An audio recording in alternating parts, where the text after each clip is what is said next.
নির্লজ্জ হয়ে গেছে, এরা কতটা নির্লজ্জ হয়ে গেছে।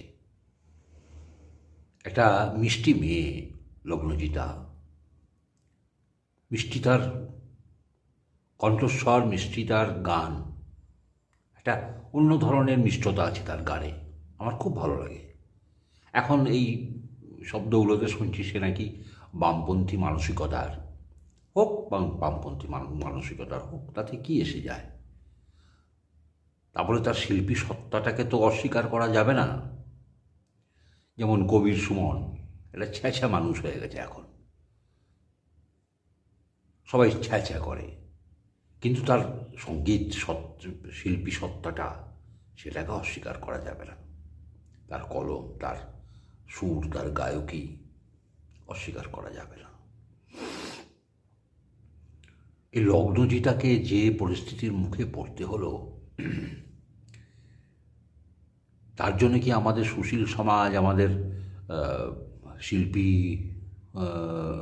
কী সব নাম আছে, এরা কি প্রস্তুত ছিলেন মনে মনে যে এরকম দিন আসবে? এরা কি সেকুলার গান টান লিখে রেখেছেন?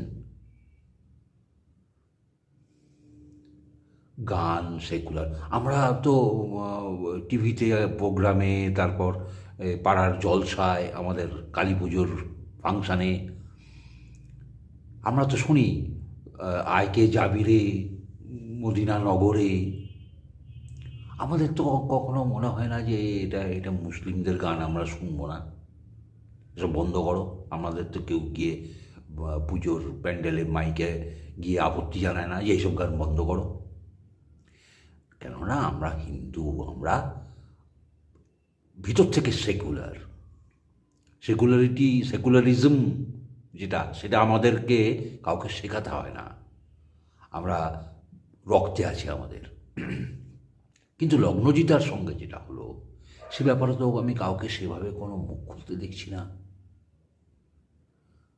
তাহলে আপনারা কি থুতু গিলে নিচ্ছেন নীরবে, নিঃশব্দে? কোন দিকে এগিয়ে দিচ্ছেন মানুষকে? যাদের হয়ে গলা ফাটিয়ে একদিন যাদেরকে ক্ষমতায় এনেছিলেন, তাদেরকে এই কদর্যতার পরে আপনাদের তো দায়িত্ব তাদেরকে হয় সঠিক পথে আনা, না হলে তাদেরকে বাইরের দরজাটা দেখিয়ে দেওয়া। আপনারা তো সে দায়িত্ব পালন করছেন না। জনগণ যে বলে চুটি চাটা, চুটি চাটা, চুটি চাটা, ঠিক বলে? আপনাদের ব্যবহার তো তাই বলছে।